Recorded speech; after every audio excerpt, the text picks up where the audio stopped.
আমার বীরত্বমায় ধর কলিযুগ বিগড়ে গিয়েছে বুদ্ধিজীবীর মাথা।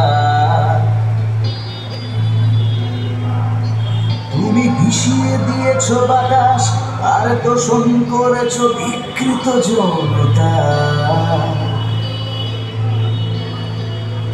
আমার বীরত্বমায় ঘোর কলিযুগ বিগড়ে গিয়েছে বুদ্ধিজীবীর মাথা।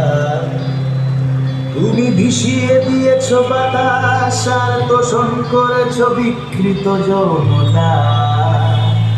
তুমি তাকেই সবার আগে মেরেছ জীবন বাঁচাতে পারত যারা ডাক্তার। সেদিন পিটিয়ে শান্তি হয়নি, তুমি ধর্ষণ কর